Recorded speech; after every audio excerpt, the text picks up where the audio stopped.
Lile Moot Court competition. I just wanted to welcome everyone tonight to the 90th Annual William Minor Lile Moot Court competition. This competition has a really deep history, and it boasts a lot of successful winners, such as Ted Kennedy.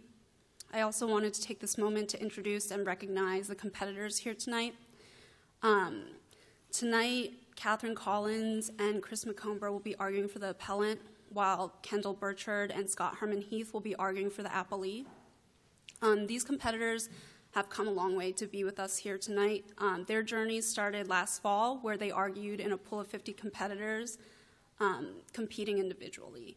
And then in the past spring semester, they actually competed twice as pairs, once in the quarterfinals, where they argued together in a tournament-style competition, and then again in the semifinals, where they argued in a panel in front of 3 district court judges.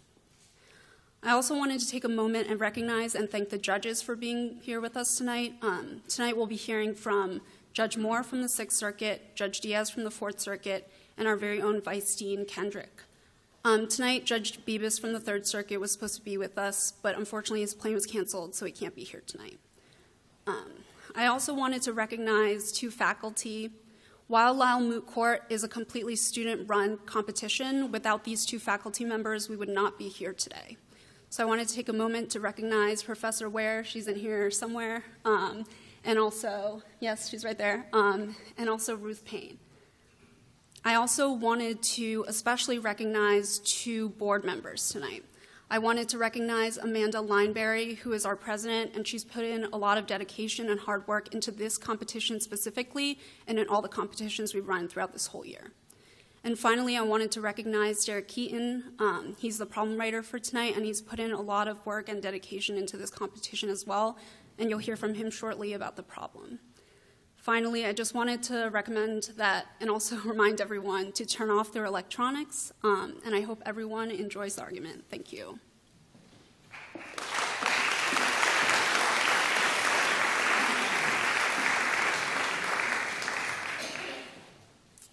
Hello, everyone. I'm Derek Keaton, 3-0 here at the law school.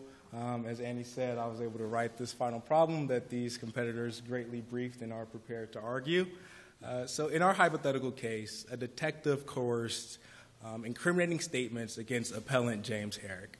After the incriminating, coerced nature of these statements was revealed at a pretrial hearing, the charges against Herrick were dropped.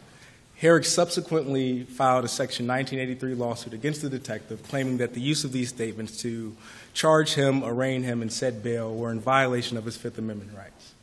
Today, our competitors will address 2 lively legal issues. The first one being, at what point in a criminal case does the Fifth Amendment can be violated? The second issue is, for purposes of qualified immunity against the Section 1983 lawsuit, at what point is the law clearly established in terms of the clearly established prong? Is it referring to the officer's conduct must be clearly established, or the law around the constitutional violation itself must be clearly established? I hope you enjoy the arguments today. Thank you.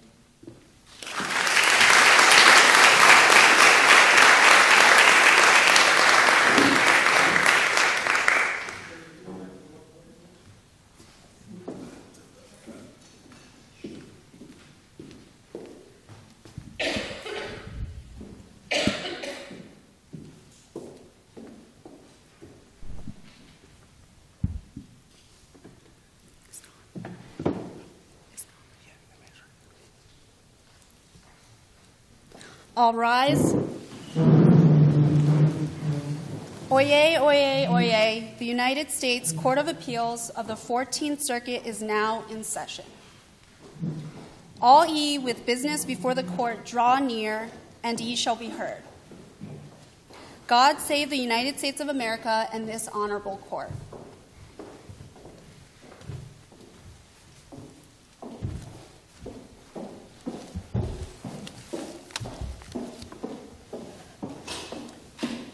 Seated.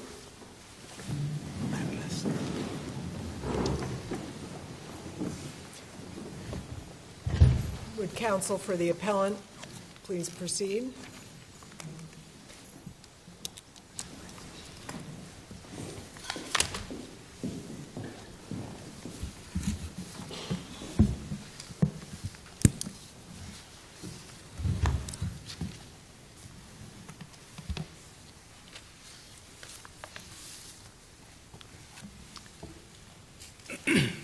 Madam Chief Judge, may it please the Court.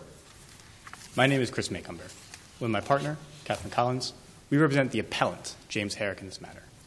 We are specifically asking this Court to reverse the lower district court of Lile in full. I will be discussing why the phrase criminal case in the Fifth Amendment covers preliminary hearings to include the exact probable cause hearing at issue here. Then my partner will be discussing why Detective Botch's conduct was governed by law that was clearly established at the time of his conduct and therefore cannot claim qualified immunity. Supreme Court precedent already informs this Court that the phrase criminal case reaches beyond the pure trial phase. The logic of those decisions applies here because to allow incriminating evidence into preliminary hearings both circumvents their purpose and defies logic at its face. How can we say there is no criminal case here when appellate moved through after the initiation of formal judicial criminal proceedings? But where is the incrimination in that process up until the trial? Your Honor, the entirety of the preliminary hearings is about getting to that adjudication, getting to. I understand that, but it's not directly linked to someone making an incriminating statement that's going to inflict penalty or punishment on him, at least not directly. Is that right? Well, correct, Your Honor, but two responses. First, preliminary hearings by their nature, if you consider it the first of three phases of the criminal case, preliminary hearings are about advancing the case forward, testing the government for probable cause and things of that nature. And so the adjudication element is not actually how we should be defining criminal case, Your Honor. We have a different limiting principle for a criminal case may be. But it's a right against self-incrimination, right? So where's the incrimination in all of those pretrial proceedings? Your Honor, it would be used against our client in that sense, to continue to hold him, to continue to deprive his liberty after the bail proceedings, for example. But are you looking at other things than the probable cause hearing? You're looking at earlier events, not the probable cause hearing itself, right? No, Your Honor. We are speaking specifically of the only formal hearing mentioned in the record. That is on the 14th, I believe, in record page 6. And that preliminary hearing is where we believe the violation occurred, because we believe criminal cases include preliminary hearings, Your Honor. But the violation was to use the statement, even though he was then not, there were no further proceedings, and that proceeding was not resolved against him. It was resolved in his favor. Correct, Your Honor. We believe using against him in a criminal case is where the violation occurred. Yes, Your Honor. Used against him in the sense that it was his words were used against him to check for probable cause in that instance, to see if they were qualified for suppression. But it was found that there wasn't probable cause. Correct, Your Honor. And we believe that criminal case carries with it no requirement that there be a penalty on the person. We just see that criminal case covers preliminary hearings because it's about advancing the judicial process. Most notably in Chavez, this distinction isn't present there either. The court was not concerned with should criminal case be measured by the actual penalties or the adjudication.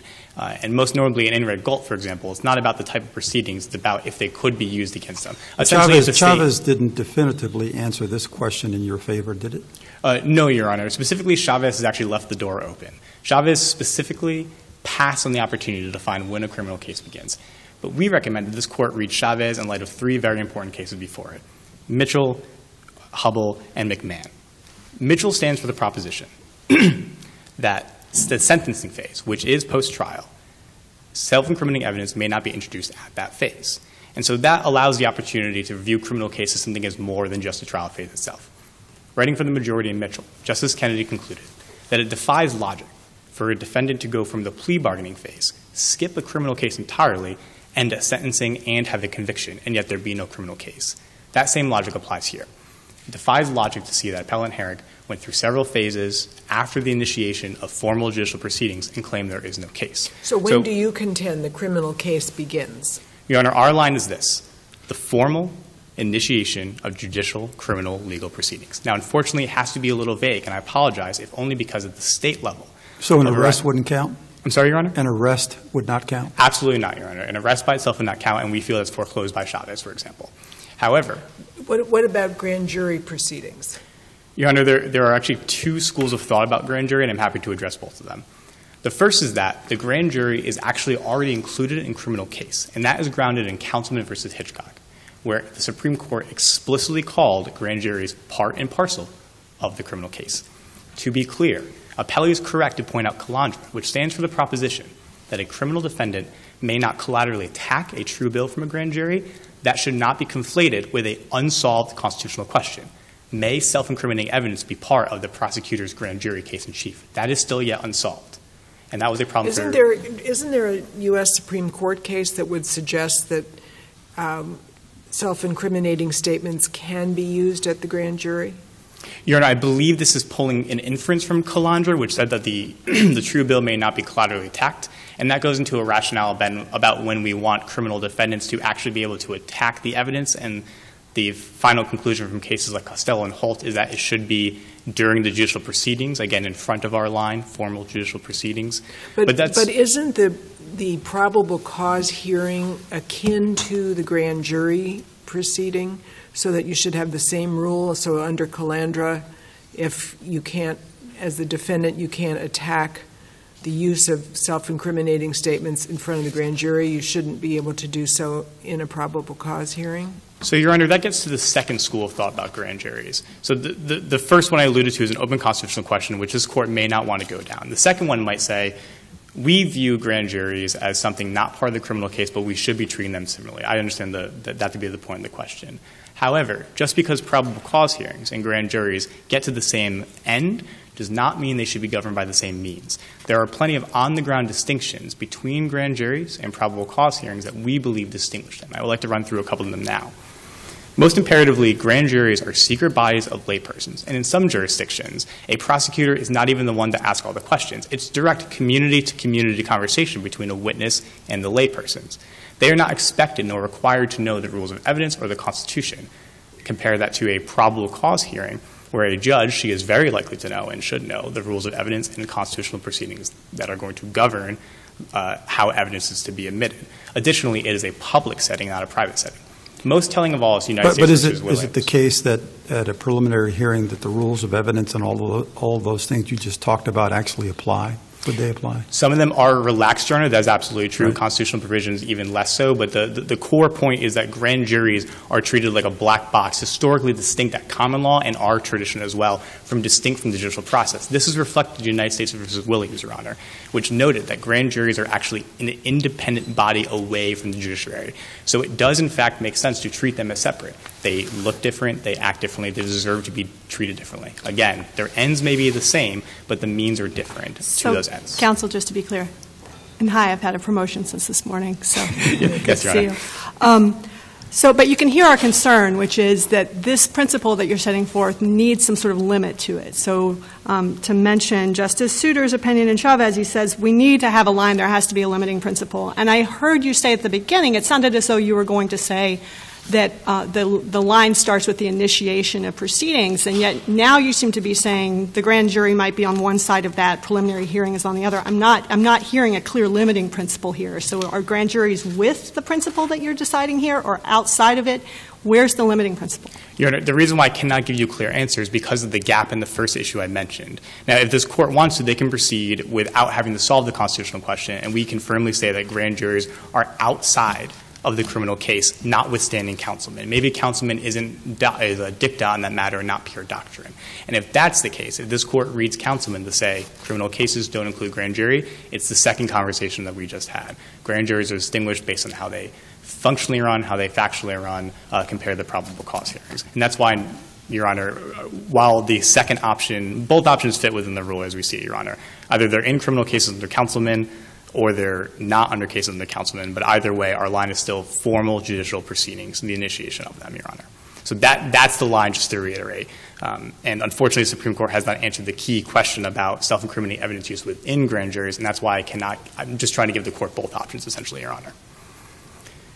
The district court in this case seemed to suggest that to the extent the plurality opinion in Chavez had anything to say about informing this issue, that it suggested strongly that this was, in fact, the right of self-incrimination was, in fact, a trial right, not something to be extended beyond the trial. What's wrong with that analysis? I believe, Your Honor, Judge Diaz, you're referring to Verdugo and its references in Chavez. The issue with Verdugo is twofold. First and foremost, it is dicta. It is a Fourth Amendment case, and Justice Kennedy and Chavez realized the same. And so it should not and does not have doctrinal weight for defining criminal case, more particularly for the Fifth Amendment. Now, there is something to be said about dicta still being influential for lower courts. The issue with that premise, however, is that when we look at Verdugo and its progeny, that cases that follow, it is clearly undercut. So, for example, Mitchell, as I have said, applies The principle for Mitchell is that in the sentencing phase,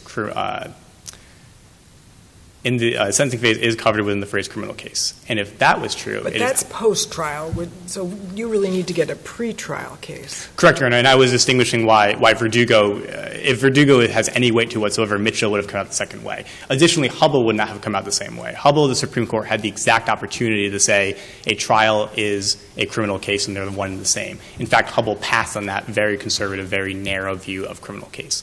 Now, the reason why it extends into preliminary hearings, Your Honor, can be made clear with an analogy to the Sixth Amendment, for example. So the Sixth Amendment doctrine teaches us that it applies to wherever critical stages are, including preliminary hearings. Councilman versus Hitchcock. In Councilman versus Hitchcock, the Supreme Court defined the phrase criminal case as a broader version of criminal prosecution, the language in the Sixth Amendment. So the Supreme Court has instructed lower courts to read the Fifth Amendment as always attaching wherever the Sixth Amendment may attach. Applied here. The critical stage was on the 14th. And at that point, the appellant could have had a right to counsel under the Sixth Amendment, which means where we know that the Fifth Amendment is read broader than the Sixth Amendment, because we know the Sixth Amendment could have applied to the preliminary hearing, therefore the Fifth Amendment does as well. And, Your Honor, that is the logic we believe holds for why the same type of logic applied to Mitchell also applies in preliminary hearings as well, Your Honor. Was there a bail hearing here? There was a bail hearing, Your Honor. The record does not reflect the exact date. It was the same day as arraignment. The two dates we have are the 4th for the issuance of the arrest warrant, and also the only formal preliminary hearing listed in the record is on the 14th. So would your position be that the bail hearing would be within this Fifth Amendment protection as well? While the Supreme Court has not commented on bail hearings in relation to criminal cases, based on the line, we believe this Court only needs to say the preliminary hearing on the 14th is where the criminal case commenced. Additionally, we are positive that is the only adversarial hearing, Your Honor. Your brief seems to be morphing from the question that this Court granted, which was use at a probable cause hearing, and you're using the word preliminary hearing in your brief. Why have you flipped the terminology? Your Honor, that was just to catch the various amounts and types of proceedings at play in this issue. To be clear, we are only asking this Court to hold that the probable cause hearing on the 14th is covered by the phrase criminal case. Now, the reason why the brief talks about it in the more broad sense with the phrase preliminary hearings is to reflect two understandings. One, we do not have the criminal rules of law in front of us, so we could not peg exactly how many more types of process were involved at the criminal procedure level, and also the fact that states handle this very differently. So there's no clean state analogy for what this looks like. This is all to say, when we look at how other circuits have handled it, they have handled probable cause hearings, suppression hearings, bail hearings, and a litany of other types of preliminary So that brings hearings. up a different problem. You say there's no clear analogy. Different states handle things differently. But we, I suppose, are trying to establish some level of consistency, and that identifying the right of self-incrimination as applying at trial would seem to be consistent across the board, regardless of the different nuances and what states do at the preliminary trial proceedings. That may be true, Your Honor, but it would be severely undercutting the actual design of the Fifth Amendment for two reasons. First, if it was to be just a trial right, as the Seventh Amendment says trial, so would the Fifth Amendment. And so it seems odd to limit the Fifth Amendment by reading the word trial when the founders clearly knew they could have put it in themselves. The second issue, Your Honor, is that it would severely hamper essentially how every case functions. 95% of all cases plea out. And so without any coverage on that front end, it absolutely undermines criminal defense across the system. And so while it might be easy and a clean line to say just trial and that's it, criminal case, by the text of the amendment, the intent of the amendment, and the logic for preceding Supreme Court cases mean that preliminary hearings have to be covered as well. Given that there was suppression of the statement, how was the Fifth Amendment right violated? Your Honor, I see my time is up. May I have a brief moment Yes. to respond? Your Honor, the Fifth Amendment does not turn on the type of proceedings, but ultimately turns, as In re Galt teaches this Court, ultimately turns on what the goal and the proposition is. If the state is seeking to convict, which they were here, then that's all that matters for purposes of the Fifth Amendment, Your Honor. Thank you, Your Honor. No further questions. Thank you.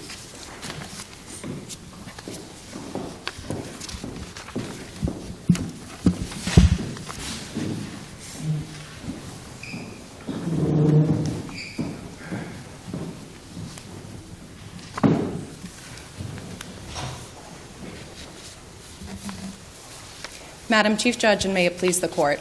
My name is Kendall Burchard, and I, along with my co-counsel, Scott Harman, represent the appellee, Detective Eugene Bouch.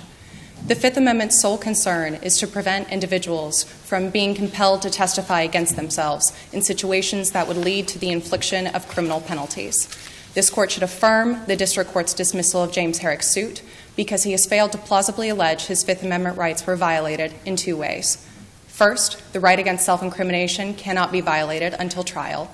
And second, even if the right against self-incrimination can be violated before trial, it cannot be violated at a pre-arrest probable cause hearing. Your Honors, turning to my first point. You don't think spending a weekend in jail is a stiff penalty? Your Honor, no. It is de minimis, and as the Supreme Court... You think it's de minimis? As the Supreme Court recognized in McLaughlin, as long as probable cause hearings are afforded within 48 hours, that is considered to be a reasonable amount of time for an individual to be held by the state. And although it is regrettable that that occurred, it is certainly not a penalty. Well, you're talking in terms of penalties. That seems like a pretty stiff penalty to me. And you want to take the trial right in isolation without looking at what happened up to that moment of trial. And as your opponent pointed out, most cases don't end up in a trial. 90+% of the cases he indicated end up in a plea bargain. So how are we supposed to deal with that reality? So, Your Honor, there are multiple ways to approach that. In particular, I think it's important to focus on critical stages. So at a pre-arrest probable cause hearing, that doesn't rise to the level of a critical stage at which counsel must be afforded because an individual's defense on the merits would be impeded if counsel were not present. But you're using critical stage there in the Sixth Amendment way, correct? And we're dealing with a Fifth Amendment situation, and the Fifth Amendment says in criminal cases, whereas the Sixth Amendment is criminal proceedings. Isn't there a difference there? So to Your Honor's point, and as our friends on the other side have suggested, in a criminal case was added shortly before ratification of the amendment. And as a result, the reasoning for doing so was lost to history, although leading historians have suggested that it was designed as a limiting principle. Why it differs from the Sixth Amendment and the inclusion of trial is unclear, but the use of witness within the Fifth Amendment seems to invoke a particular trial right, in particular because the use of witness throughout the Constitution seems to invoke only the use at trial. But aren't there witnesses at a preliminary hearing? So, Your Honor, it's important to be very precise about the hearing at issue here. And as Your Honor pointed out earlier, the question certified for appeal exclusively deals with pre-arrest probable cause hearings. So this is not necessarily a preliminary hearing. It's a pre-arrest probable cause hearing. And are there witnesses at a pre-arrest probable cause hearing? There can be. In this particular instance, it doesn't appear as though there were. According to the record, it was simply Detective Bouch offering his thoughts and... his thoughts having to do with the self-incriminating statements? With the answers that he solicited from Mr. Herrick, yes. But those answers are within the scope of the state's prerogative to compel their employees to answer questions specifically, directly, and narrowly pertaining to their employment, as the Supreme Court has recognized. But not for purposes of a criminal prosecution. Yes, Your Honor, and that is when Garrity comes in. Garrity does provide a self-executing privilege for state employees who were compelled to answer questions, and as the record indicates, Garrity was in full force here and did as it needed to do and excluded those statements from a criminal proceeding and a criminal trial. But the pre-arrest probable cause hearing falls outside of that. So, Counsel, the district court characterized the proceeding below as a preliminary hearing, and I take parts of what the district court opinion is saying to be speaking more broadly to the question of whether there's ever a violation when we're talking about a preliminary hearing. So given that this case is now on our doorstep and we have this opinion that we have to address, do you think there are ever any proceedings that could be characterized as preliminary hearings where this right is in play? Yes, Your Honor. And again, going back to the idea of critical stages and when those hit. Particularly, I was referencing the critical stages as used in Gerstein and deciding when the full gamut of adversarial rights are available to criminal defendants. And those are applicable when a defense on the merits would be impeded. And that is not present at a pre-arrest probable cause hearing, in particular because they're non-adversarial proceedings. You say at a pre-arrest probable cause hearing. Was this a pre-arrest?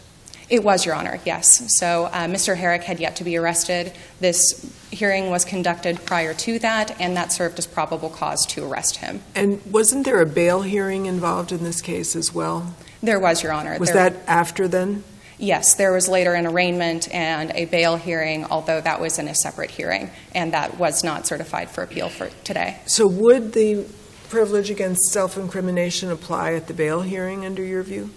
Potentially, Your Honor. If the right against self-incrimination is found to be applicable before trial, a bail hearing presents a far closer case because it is an adversarial proceeding. But a pre-arrest probable cause hearing is not adversarial because it's limited to the government proffering evidence against an individual used to then initiate a criminal case. So just to be clear, you're not using the term trial to mean trial. On your view, would post-trial proceedings also include this right? Yes, Your Honor. And plea bargaining also would include this right? Plea bargaining has been recognized as a critical stage of the prosecution, and so we hold with the Supreme Court in that regard. In particular, what turns on the right against self-incrimination is the potential for the infliction of penalties, and that can occur at trial, and that can also include sentencing phases, as the Supreme Court recognized in United States v. Mitchell. It's important, though, to recognize that United States v. Mitchell and United States v. Hubble both dealt with the extent of the privilege of the Fifth Amendment. And with the right against self-incrimination is distinct from the privilege within the Fifth Amendment. And so understanding that, the Supreme Court has recognized that the privilege provides an opportunity to guard against being compelled to furnish evidence against oneself, but the violation of the right can only occur when criminal penalties can be inflicted. Your Honors, this is also supported by the history of the Fifth Amendment. As our friends on the other side suggested in Ferguson versus Georgia, criminal defendants were found to be incompetent as witnesses in common law, but that was because they were expected to be their own advocates and they were not allowed access to outside counsel. As a result, they could not testify in their own case, they could not furnish evidence in their own case, and so it shows and follows that the right against self-incrimination could only be violated at trial. Furthermore, to elaborate a bit on the points this Court was curious about in my friends on the other side's argument about probable cause determinations and grand jury proceedings, those two are extremely, extremely similar in their purpose and in their execution. In their purpose, they are both designed to prevent needless investigation into the private lives of individuals, while also recognizing that the state needs to be able to enforce the laws and to act in the community's own protection. They are non-adversarial proceedings, and they are also designed to allow the government to convince either a neutral magistrate or the grand jurors that a crime has been or is being committed. Both of them abide by a probable cause standard. So is your test really focusing then on whether there's an adversarial proceeding as opposed to what you call a non-adversarial proceeding? That's one way of looking at it, and at least with the adversarial proceedings, it offers a bit of a closer fit to when a critical stage in a particular hearing would occur. What case would you say best supports your idea that it should depend on whether it's an adversarial versus non-adversarial? Gerstein, Your Honor. So Gerstein, at least, really focuses on when the rights of criminal defendants come into play and when the right of confrontation, the right of cross-examination, and the right of compulsory process is in full effect. And they root that determination in adversarial proceedings. So, Your Honors, to elaborate further on just how closely analogous probable cause hearings are to grand jury proceedings, the probable cause standard is the same, and as a result, both permit a relaxed use of evidentiary rules and procedural safeguards throughout. Judges and jurors can contemplate otherwise inadmissible hearsay statements. They can consider evidence that would later be suppressed at a trial because it was acquired in violation of the Fourth Amendment, and they can take each of these things into totality as they are making their assessment about whether probable cause exists to arrest an individual. As I understand it, in most bail proceedings, the rules of evidence are also relaxed. So what is it about bail proceedings that you suggest might require a different analysis? So to that point, really the bail hearings present more of an adversarial opportunity because the individual will be there, the individual's counsel will be there, and there are determinations by the court, at least, of the individual's character and how likely they are to appear at their eventual court date. And so that seems to feel a little bit more like a trial, while a pre-arrest probable cause hearing certainly does not, because the individual is not there and it's only the government offering evidence at that point. Counsel, just so I can clarify, so you're saying that this right does attach at a bail hearing? Your Honor, it could. Our contention. So just to be clear, the plaintiff here alleges that the defendant violated his Fifth Amendment rights by compelling statements that were used in a criminal case against him specifically to bring charges at arraignment and to set bail. So you think there was a violation here to the extent that these statements were used at the bail hearing? No, Your Honor, because of the question that was certified for appeal. At least as the record indicates, James Herrick has rooted the violation in the introduction of his statements at a probable cause determination. And that pre-arrest probable cause determination does not rise to the level. You're saying it's pre-arrest, but I'm looking at the district court's opinion on page 3, which maybe I'm misunderstanding it, but I think the district court says that on April 3rd, formal charges were filed, an arrest warrant was issued. Then at arraignment, he pled not guilty and bail was set. He was released. On April 6th, he's fired. Then it says on April 14th, a preliminary hearing was held. Am I misunderstanding that the probable cause hearing was after formal charges were filed, the arrest warrant, he pled not guilty, the bail was set? Your Honor, the probable cause hearing did occur prior to his arrest. Where is that in the record? If you read up just slightly on the record, it should indicate that. Yeah, Apologies, Your Honor, I don't have okay. the record in front of me. I do believe it appears. Is that an important feature as to whether the probable cause hearing was held before he was arrested or after he was arrested? At least on the facts presented before this court today, yes, it does. Because, again, it looks less and less like a trial and less as though the full gamut of adversarial protections would extend to Mr. Herrick at this point, including the right against self-incrimination. So my understanding of the facts was, reading the record, on April 14th, a preliminary hearing was held. His attorney successfully argued for suppression. After his statements were suppressed, the prosecutor dropped the charges against him. That seems to be the history that's specified by the district court. No, Your Honor. The probable cause determination did, in fact, occur before he was arrested. The probable cause determination led to his arrest. The prosecutor sought a probable cause determination prior to the arrest in order to make the arrest.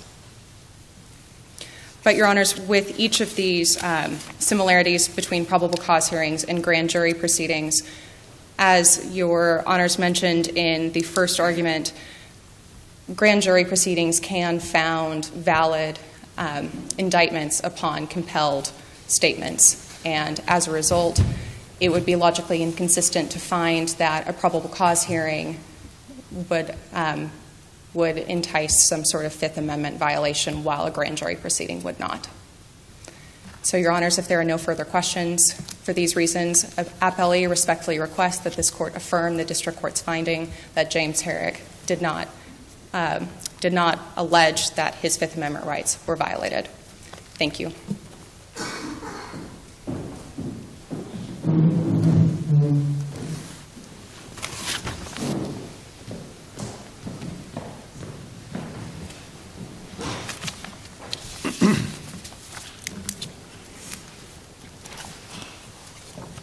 Madam Chief Judge, and may it please the Court. My name is Katharine Collins, and I'm representing the appellant, James Herrick. Qualified immunity cannot be extended to Appellee Botch in these circumstances because the law governing his conduct was clearly established at the time that he acted.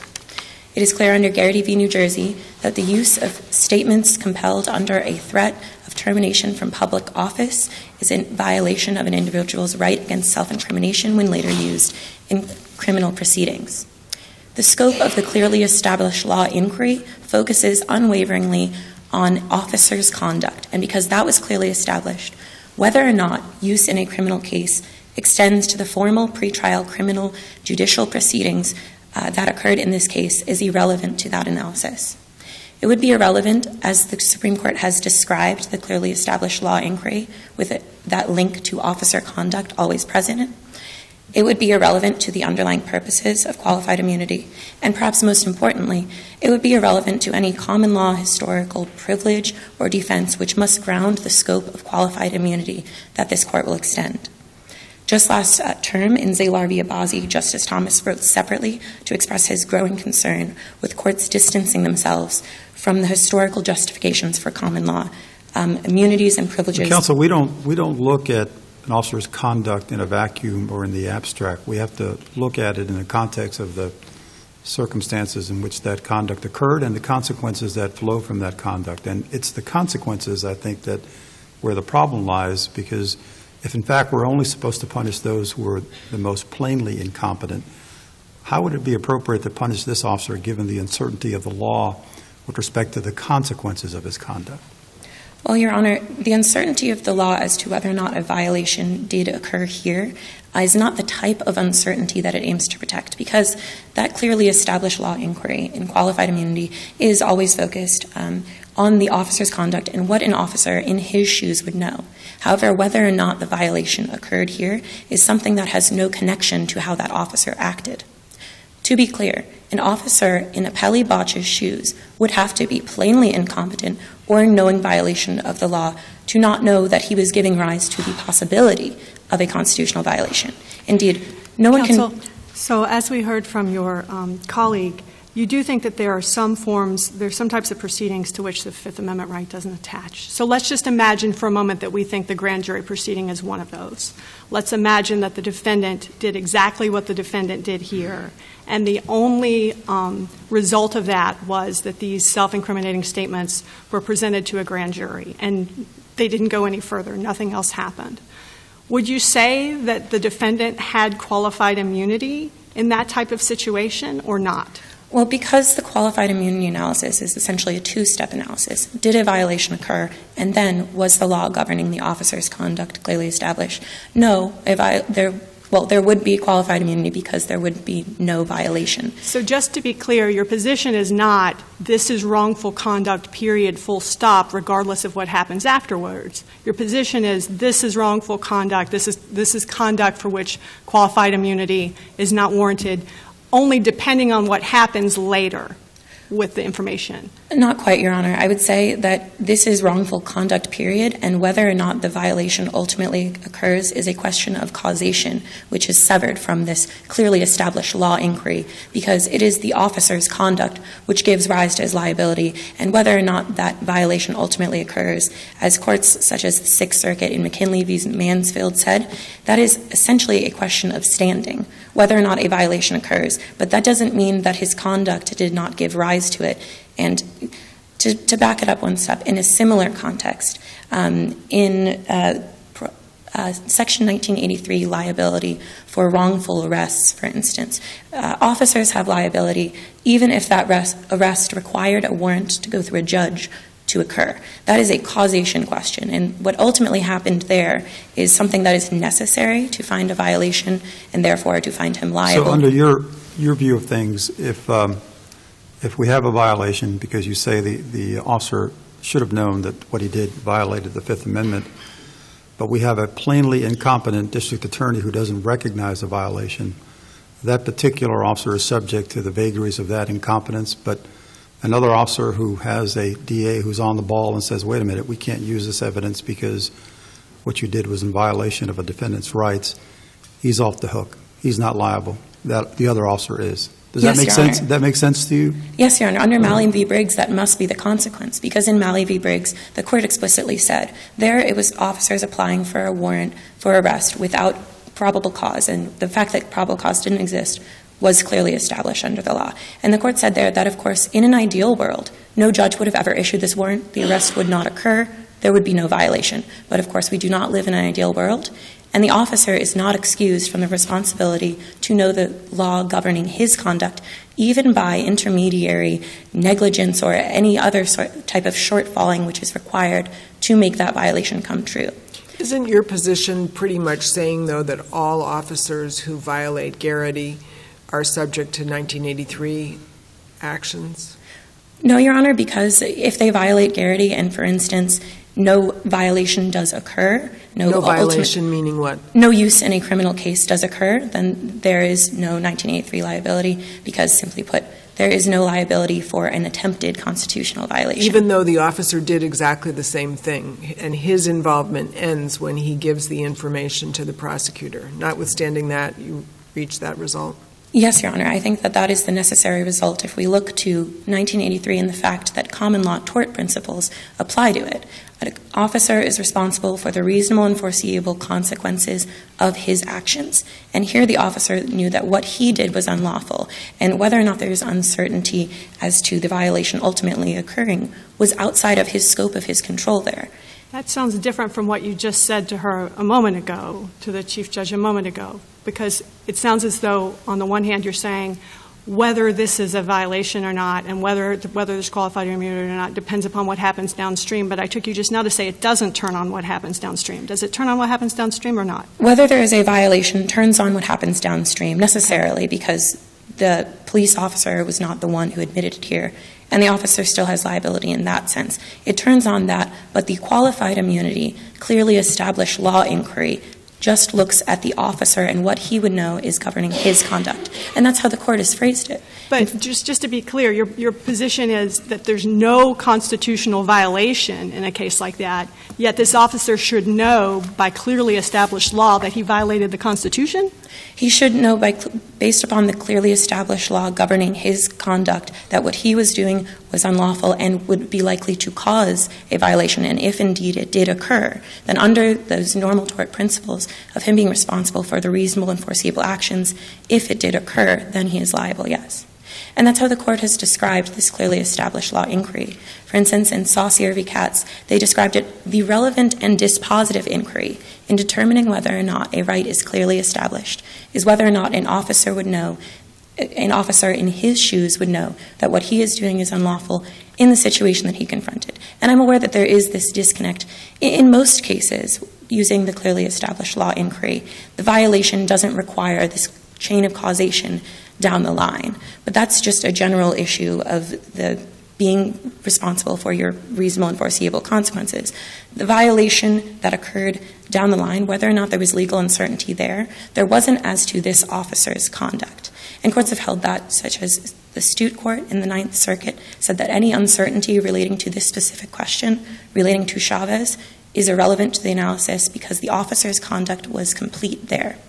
But don't most of the courts of appeals hold that qualified immunity should apply in this context? No, Your Honor, I don't believe so. I believe that the only court that has addressed this rather peculiar question of the application of the clearly established law inquiry is the court below and the Vogt Court. But both of those courts err in focusing on some Supreme Court language describing the clearly established law inquiry as whether or not the right was clearly established. And that is true, yet those courts all still consistently link it to the informative effect of giving notice to officers regarding their own conduct. And so, counsel, I'm concerned that your standard means that the qualified immunity standard is looking two directions at once. So it's asking first if there was a constitutional violation, but then it's asking second whether the officer should have known whether it was clearly established, not that there was a constitutional violation, because you're saying that's not what we're looking at, but whether his or her conduct had a tendency to create a constitutional violation or was wrongful in some other vaguer sense. And I'm concerned that that means that the standard is pointing two directions at once. I have another concern that if that's the case, that sounds new to me, and it's hard to imagine that we could say that this officer was operating under clearly established law. I think it is a bit complex in this unique circumstance because it is looking at a question of law which does not have bearing on the officer's conduct, and that's simply not the case. In most of these situations, the right is described in regard to the fact that officers are facing a practically unlimited possibility of certainties on the ground. So it's looking at how well is that right established? Would they know? Would they be able to apply it to their actions? But to take a step back and look at this very practically, what did the officer know when he acted? At the very best, any competent or following the law officer would know that he was taking an constitutionally impermissible statement under Garrity. He was handing it over to a prosecutor, presumably to be used for prosecution. If it reached trial, that would be a violation, and he would be liable under Section 1983. Indeed, under Mitchell, because it could not be used in sentencing, even if it reached a plea, he would be liable. The best case scenario, then, is that he is filing a charge and it will be used possibly in a way that is in violation of the Fifth Amendment, but it will be thrown out by the court. And that is not the type of uncertainty as to the law that qualified immunity aims to protect. I hear what you're saying, but it seems like all of that would be true also if then it just happened that the only use of the statement was in a grand jury proceeding where people would conclude, where a court would conclude there was no violation. So the wrongfulness of the conduct is the same in both regards, but I hear you saying there'd be qualified immunity in one of those situations and not in the other. Well, no, there would be no, yes, kind of, because there would be no qualified immunity because there would not be a violation, right. Not because there would not be clearly established law governing his conduct. In a similar circumstance, if he had done everything that he did and he had handed over to a prosecutor and they had not used it, then there would be no violation, and we wouldn't think that there's a problem with that in most of the circumstances in 1983. What if the officer, as I imagine most officers would know, understands that most cases end up in plea bargains? You don't ever see a trial. And he decides, when he's taking the statement, he recognizes that fact and says, well, I know that it's more likely than not that this case is not ever going to see the light of day in a trial courtroom.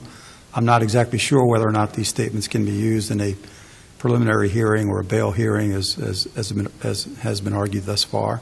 The law is uncertain, and therefore I'm free to proceed. What about that? Judge Diaz, I think that that is exactly the harm that would occur, because I do believe that under Mitchell it would be quite clear. But is that a plainly incompetent officer? Yes, Your Honor, I do believe so, because he knows that the law governing his conduct would already be possibly leading to liability. So if we look at what this clearly established law inquiry exists to do, it does not exist in abstract. It exists to inform his conduct, and he's giving rise to liability. And the balance that is struck by providing qualified immunity in 1983 context is a balance between vindicating citizens' constitutional rights, and this court does have to find that a violation occurred to reach this step, but vindicating those rights and protecting, on the other hand, the vigorous execution of officers' official duties. Any legal uncertainty that exists here is outside the scope of his duties, and it doesn't seem very plausible to say that protecting uncertainty as to whether or not he could get someone convicted or just simply detained on the basis of a statement that could never be used against him in trial, that simply doesn't seem like the vigorous execution of his duties that this is aimed to protect. And indeed, even if this court did think that it were a sound policy judgment, for some reason, under Tower, the court has said that there is no license to establish new immunities. This clearly established law inquiry sounds in the historical justification of the good faith inquiry. And now that's objective under Harlow, and officers are imputed knowledge of the law governing his conduct. Because that was clear, qualified immunity cannot be offered here. Thank you. Thank you.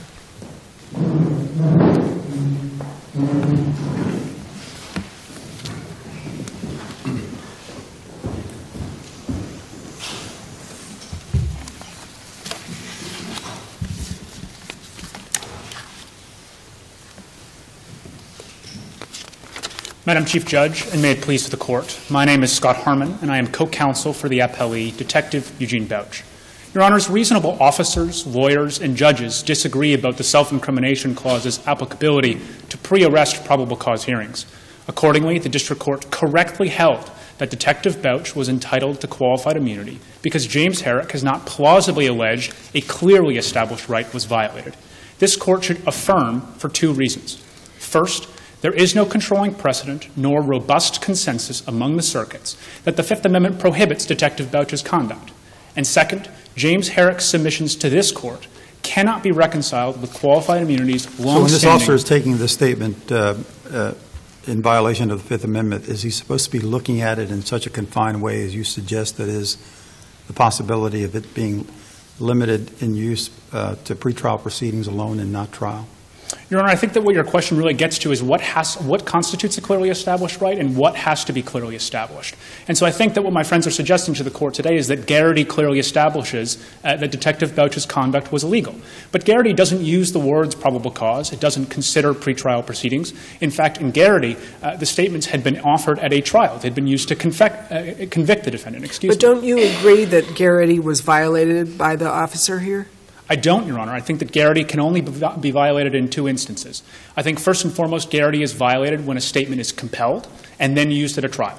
I think Garrity can also be violated under Lefkowitz and Gardner when an individual is coerced to answer questions and they are forced to waive their privilege. Absent a waiver of the Fifth Amendment privilege, I don't believe that Garrity has been violated. There isn't a freestanding Garrity violation in this case because Mr. Herrick was never asked to waive his privilege, nor were his statements ever used against him in a criminal trial. And so I think, to back up a moment, the question before the court is what really has to be clearly established. And I don't think that there's any way to read Anderson, Harlow, or Al-Kid to hold anything other than what has to be clearly established is the underlying right, the right that the plaintiff relies upon and claims is violated. And so here, Mr. Herrick has to plausibly allege that the right to be free from incriminating statements at a pre-arrest probable cause determination was clearly established on April 3rd, 2017, when those statements were used. Moreover, I don't think that you can read Al-Kid to suggest anything other than what constitutes a clearly established right is a right that is so clear that there can be no debate. Rights are clearly established when no reasonable officer could look at the conduct and conclude that it was lawful. Absent such a right, James Herrick's lawsuit should be dismissed because he has not plausibly alleged that my client can be held liable. Counsel, isn't it true that some courts have interpreted Saussure to mean that what has to be clearly established is the law underlying the constitutional violation? Now, I understand your view is that Garrity wasn't violated here, and I just want to put that to the side. But isn't it true that you could have the position, and some courts have, that what has to be clearly established is the law underpinning the violation, not that there was a violation in and of itself? Respectfully, Your Honor, I would disagree with your characterization. I think that is largely foreclosed by Anderson. If I can quote from Anderson, the court said, quote, "It should not be surprising that our cases establish that the right the official is alleged to have been violated must be clearly established." And so I think what that suggests is that the right that the plaintiff claims is violated, the right that the first prong of qualified immunity is considering, has to have been clearly established. And here we have a 4-to-4 circuit split at best. We have 4 circuits on each side, 4 that have explicitly held that the self-incrimination clause is only implicated at trial, and 4 that have held that it can be implicated at some pretrial proceedings. Now, I don't think that a reasonable officer would be plainly incompetent if they looked at a 4-to-4 circuit split and determined that the question was open. And Wilson versus Lane held quite... I guess the problem here, though, is that the incompetence or not of the officer hinges on the actions of others beyond his control, right? Is that an appropriate sort of way to differentiate these cases? Well, Your Honor, I understand that goes to the causation question. The causation question isn't before the court, and I understand that it may seem odd to hinge an officer's liability on the eventual actions of a prosecutor, but the Supreme Court has long since held that holding an officer liable for the eventual conduct of a prosecutor is entirely consistent with 1983. And so we're not contesting that is a perfectly permissible way to hold an officer liable. So which case is your best case for that principle? Your Honor, I apologize. I don't have a case for that principle, but I believe that it's been largely conceded by the parties, and the district court held as much in footnote 1 on page 11 of the record. Moreover, I would suggest that the 4-to-4 circuit split does not entirely support my friend's contention on the qualified immunity prong, too. First and foremost, I would like to discuss Vote, which held that the officers in Vote were entitled to qualified immunity because the law was not clearly established. And so to be perfectly clear, unless my friends are prepared to suggest that Vote clearly established rules on the national level, I don't believe that we can say that the law was clearly established in the 14th Circuit. Now, that's obviously not to say that law can never be clearly established before this circuit considers it. If there was an overwhelming majority of circuit courts, that would be sufficient. If intervening law had changed such that a great majority of circuit precedent holding to the contrary was no longer good law, we would again not be here. But what we have in this case is a 4-to-4 circuit split with 16 courts on my client's side and 4 courts on my opponent's side. 16 courts, 6 appellate courts, and 10 district courts have explicitly held that the self-incrimination clause is implicated only at trial. And so my friends would have to suggest that a plainly incompetent officer, that an officer could regard 16 different federal judicial opinions and nonetheless conclude that something was unlawful. That is not what qualified immunity allows, and qualified immunity is not so easily swept away. I would also like to very briefly discuss my friend's heavy reliance on both Hagese and Stute. I think that Hagese... Before you do that, do you think that an officer looking at this issue would actually get to the question of these splits, or should he or she be focused on the immediate violation that occurs in taking the statement in violation of a Fifth Amendment right? Again, Your Honor, I'm not prepared that there's a freestanding Fifth Amendment violation in this case, but even if we take your premise as given, I think that the question is not whether or not an officer, or excuse me, whether or not Detective Bouch knew or did not know. The question is whether or not a reasonable officer could examine the facts on the ground, the law on the ground, in the situation he confronts, and determine that the question is open. And if the question is open, then the officer remains entitled to qualified immunity. I guess I'm not sure that an officer in these issues would actually think that far beyond the issue, the immediate issue as to whether or not what he's doing violates a particular individual's Fifth Amendment rights, not necessarily consequences that flow from that at the preliminary hearing stage, the bail hearing, whatever you want to call it. But I think most officers would be focused on the immediate consequences of his or her actions.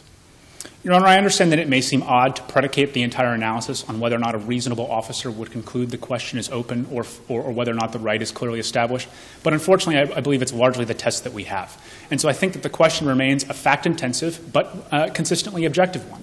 And so it's whether or not a reasonable officer could have concluded that this conduct was lawful. But I think what makes it odd in this case and goes beyond the regular oddness of the Saussure standard is just that your analysis seems to depend on luck, just on what downstream actors do with this potential violation. So the officer, you're essentially saying, go ahead and roll the dice and ask the question and coerce someone. Maybe someone down the line will, decide to use it in a way that doesn't come back to haunt you. Go ahead and give it a try. Does that seem like the type of signal that qualified immunity is meant to be sending to officers? Well, Your Honor, I think what your point gets to is a few things. I think first and foremost, the question in this case is simply whether or not Detective Bouch's conduct, A, constituted a violation, and my friends have already stated they root the violation at the probable cause hearing. And so they have to draw a connection between Detective Bouch's conduct and a clearly established right. Well, we have a dispute about garrity and what garrity means, but leaving that aside, if we think that garrity is broader than what you're saying, then this is clearly wrongful conduct on the part of the officer, but you're saying whether there's qualified immunity or not turns on what other actors do with the information once it's been coerced from the plaintiff here. Your Honor, I suppose, again, that is a strange way to run a railroad. But at the same time, what I would suggest is that I don't think that garrity in this case can clearly establish the rights for a few reasons, and I would like to give them in turn if I could. I think first and foremost, if garrity clearly establishes what my friend suggest it does, then the vote analysis is completely nonsensical. Because the vote court in no way believed that garrity had been violated simply by taking the statements. Moreover, the garrity court was not concerned with the strange application of forcing an officer to roll the dice. Now, officers are obviously going to be held liable if they offer a statement to a prosecutor and then the prosecutor uses it in a constitutionally violative way. Now, here, I would suggest that if Didn't that happen here? I don't believe so, Your Honor, because, again, what we go back to is whether or not there's a violation and whether or not the violation was a clearly established violation. The court in Anderson, again, said that the unlawfulness of the action has to be plain on its face. And so my friends have focused a great deal of emphasis before the court today on the conduct word in that sentence. We would suggest that the operative word in the sentence is unlawful. The question is whether or not it was clearly unlawful to do this. The conduct analysis remains important because conduct goes to whether or not a violation has occurred at all, but that does not go to the abstract legal question of whether or not a right was clearly established. Moreover, I would suggest that if this court finds the Stute analysis persuasive, the court will have a hard time squaring it with numerous Supreme Court precedents that we cite in our brief. I don't think that the Stute court can be regarded as persuasive on qualified immunity because it didn't cite seminal qualified immunity cases. It didn't cite Wilson. It didn't cite Anderson. These are vital qualified immunity cases, and the Stute court simply swept them aside.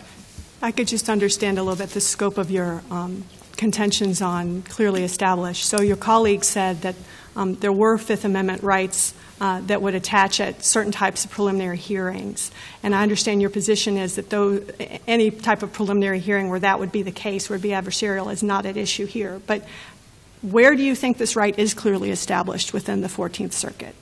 Your Honor, I don't think that there's any dispute that if these statements had been used at trial, we would not be saying that the law wasn't clearly established. I don't think that if the statements had been used in a sentencing hearing, we would be disputing that in any way. But I don't believe that a pre-arrest probable cause hearing is in any way clearly established, especially given the fact that there's an open circuit split. And Chief Justice Rehnquist in Wilson v. Lane said, as long as judges disagree, it's unfair to hold officers liable for resolving a difficult constitutional question. Do you think there are any preliminary hearings in which this is clearly established?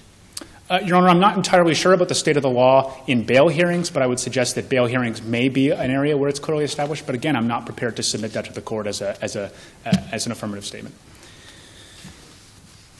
I'd like to step back for a moment and just briefly discuss qualified immunity's important purposes. The court has long since recognized that qualified immunity operates to afford officers some flexibility to operate in gray areas of the law. Indeed, the Stute Court called the Fifth Amendment claim in that case precisely in the gray area created by Chavez. The Stute Court cannot be regarded as persuasive because qualified immunity operates to afford officers in that area. If qualified immunity affords any kind of protection to officers, it allows them to resolve open, difficult questions of constitutional law in good faith in compliance with a majority of the circuits. To hold otherwise would be to suggest that officers should be held liable for the potential conduct of a future officer, and they should also be held liable. They should have the Damocles' sword of ruinous liability if they happen to choose the incorrect side of what may be a constitutional debate. Just to be clear, when is this not a gray area for someone in the defendant's shoes, in your view? Because they don't know at the time at which they act what's going to happen later. So they have to have actual knowledge that there's going to be a trial? No, Your Honor, I apologize. The law in the 14th Circuit could have been clearly established if the 14th Circuit had already held as much, or if the Supreme Court had held that this was a Fifth Amendment right. But the Supreme Court hasn't, the 14th Circuit hasn't, and the Supreme Court has held that absent a robust consensus of precedent, of persuasive authority, the plaintiff has not met their burden under qualified immunity. And the court in Harlow said that insubstantial lawsuits should be dismissed at the motion to dismiss stage, because forcing officers into discovery and into a trial forces them to bear a heavy burden. Now, I realize that my time is about to expire, but I'd like to take a moment to step back from my colloquy to point out precisely what my friends would have this court do. My friends would have this court disregard a 4-to-4 circuit split with 16 courts on one side and 4 on the other, and state that no reasonable officer could have concluded that this question was open. Indeed, my friends call the question open. Whatever the Fifth Amendment may prohibit— But they say that there's a different question. That's the key question. So you're really talking on different paths. Well, Your Honor, respectfully, if you look at page 7 of my friend's brief, they call the Fifth Amendment question in this case, the Fifth Amendment question that they rely upon, open. They say that it is a difficult question without controlling precedent. And it's difficult to see how a question can simultaneously be open but nonetheless clearly established. Counsel, so even if this court decides, say this court decides that there is a constitutional violation, take me back to the officer in the officer's shoes. Now the officer knows that there's a violation at, say, a bail hearing, and now the officer knows that there's a violation if it happens at trial, but the officer at the time that they're acting still doesn't know how this information is going to be used. So when is the officer ever out of the gray area, given that whether they're in the gray area or not depends on what happens downstream, which they can't possibly know at the time that they're acting? Well, Your Honor, I would respectfully suggest that qualified immunity is agnostic about whether or not the officer knew or could have known how the information was going to be used. As long as the right was clearly established, the officer isn't entitled to qualified immunity. Whatever the Fifth Amendment may prohibit after this case, there is no way to suggest that it clearly prohibited that. But I guess the problem is you phrase the analysis as giving officers the leeway to operate or not operate in gray areas. And what my colleague is suggesting to you is a lot of what is happening that matters is out of this officer's control. I realize my time has expired. If I could just answer the question.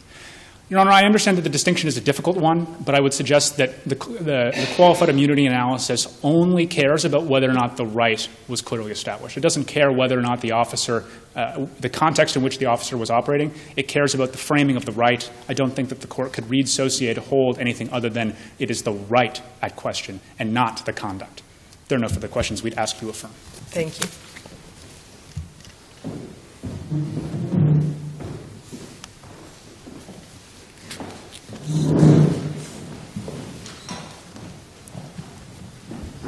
Madam Chief Judge, and may it please the Court, we just have 2 quick points in rebuttal. First, there appears to be a dispute over the actual facts of the hearing, and as Judge Moore has correctly observed, the only hearing mentioned in the record at 3 is that hearing on the 14th, which indeed was adversarial. And while there's a mention of probable cause, there's nothing to indicate there was any pre-arrest hearing at issue here.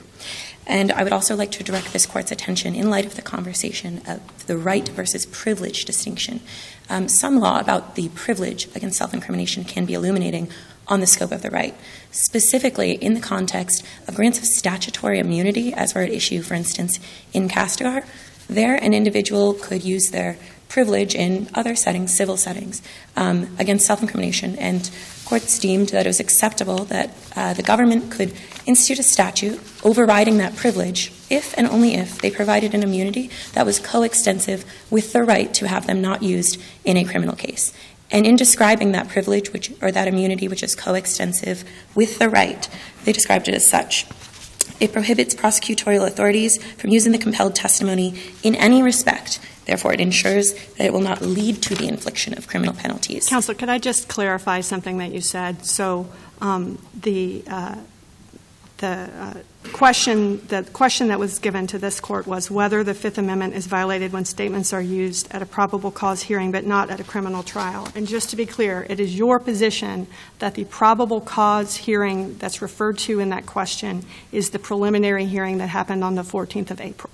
Yes, Your Honor, based on the fact that that was the only hearing actually mentioned, and based on general sources like Wade Lafar's criminal procedure treatise that says while states may call them by many different names, pretrial hearings, preliminary hearings, probable cause hearings mentioned. So just if I could ask, on page 3 of the record, in the top of the first paragraph, in the middle of the first paragraph, on April 3rd, formal charges were filed and an arrest warrant was issued for Herrick. The only evidence supporting probable cause was Herrick's statement from the interview with Bouch.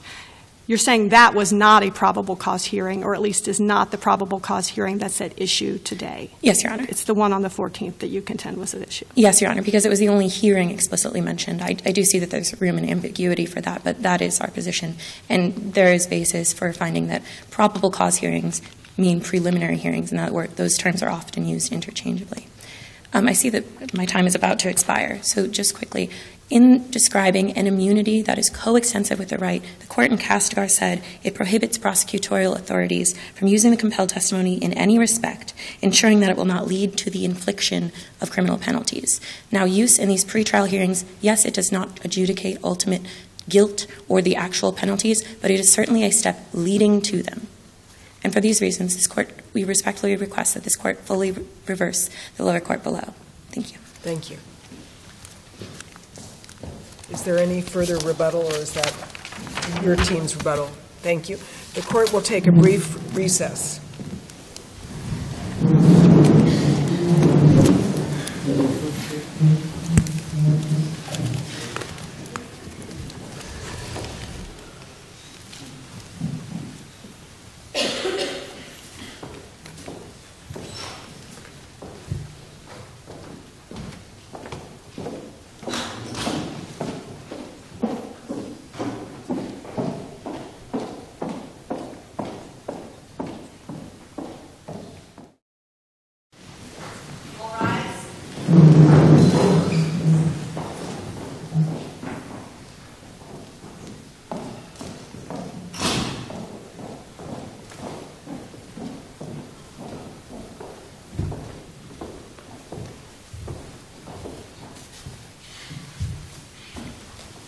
Please be seated.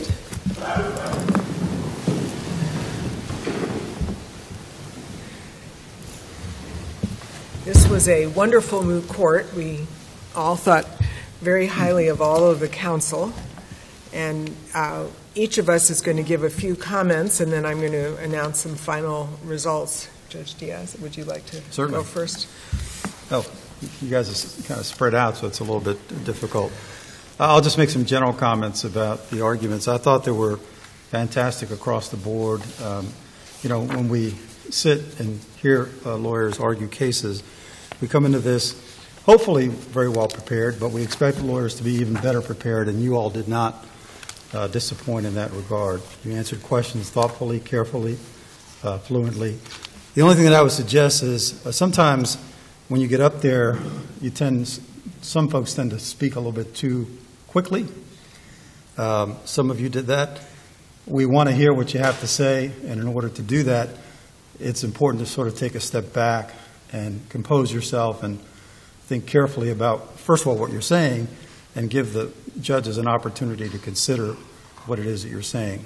You all did a fantastic job of answering questions. And, you know, we unfortunately sometimes get lawyers in court who think that they're up there to give a speech. They just want to get through their 20 minutes or 15 minutes of fame or infamy and then move on.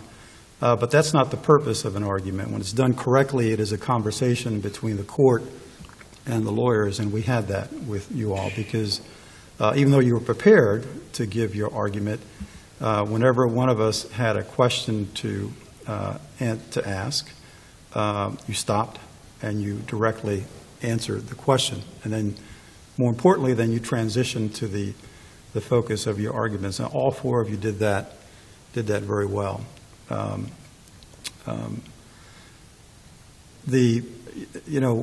We, as I said, we rely on the lawyers to help us move the case along, to come to a resolution.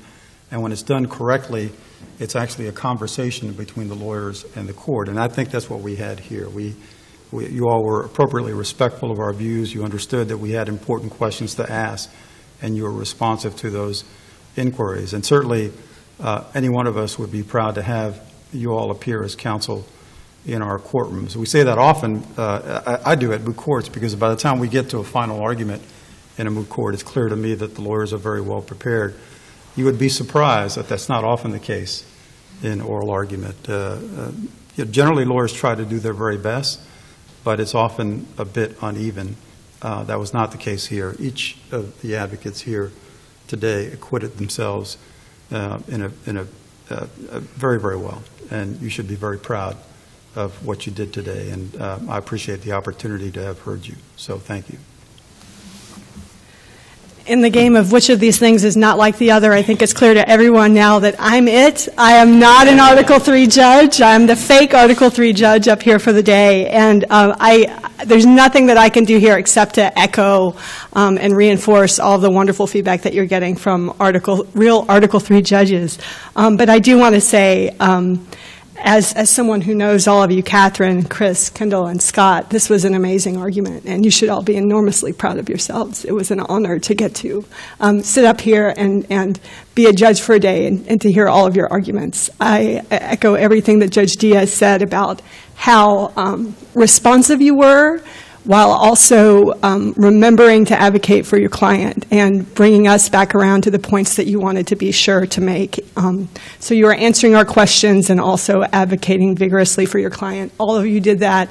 All of you should be enormously proud of these briefs and enormously proud of the performance that you gave at oral argument. And I, for one, am incredibly proud of our institution and you as representatives of it today. So the thing that I have now is yet more appreciation for what judges do, because this is an impossible thing to decide, and I just feel privileged to have been part of it today, so thank you for that.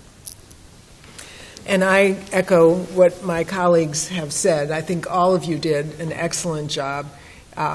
You all grappled with our questions and were firm in your answers, but continued to engage with us and to move your case forward in excellent ways. You were familiar with the cases that the Supreme Court and that the lower courts had decided, and you were able to address probing questions very well. I think one of the things that we noticed that came out in the oral argument, and is also true in the briefs, is that there are two different views of the record in this case, and the two briefs are saying that the preliminary hearing happened at different times, and are,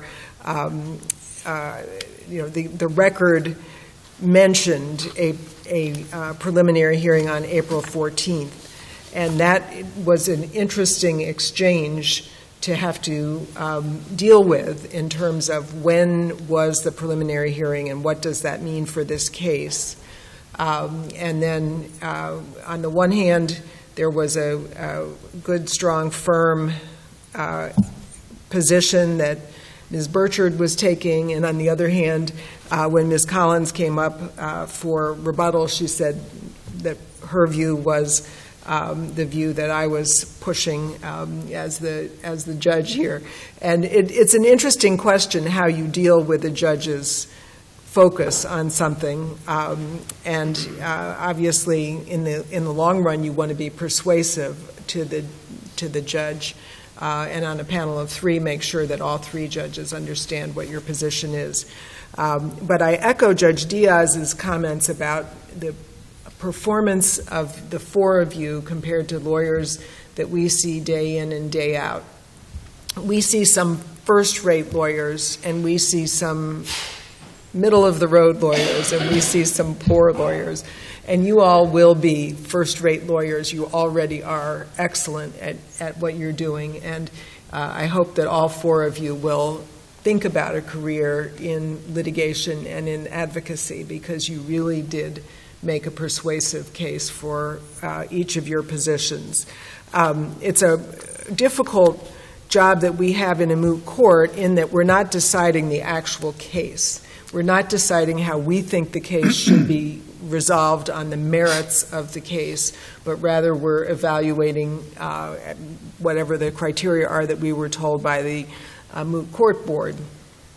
And here the criteria are 50% on the briefs, 50% on the oral argument for the overall winning team, and then to pick the best advocate at this particular event.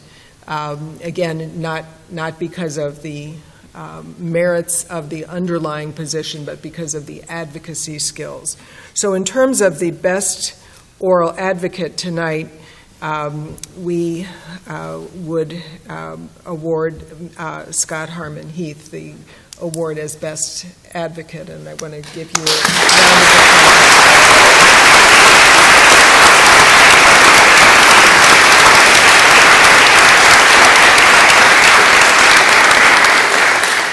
And it was a close decision, but judges have to decide. We cannot forestall this. We decided that the appellants would win the overall award as the best overall position. So congratulations to the appellants.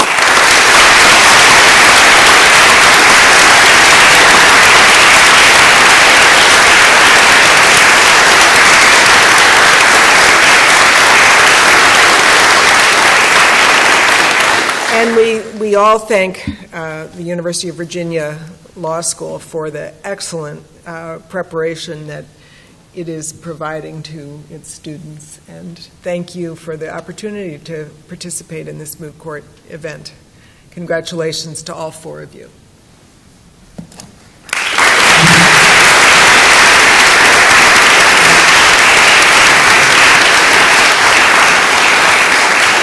The court is adjourned.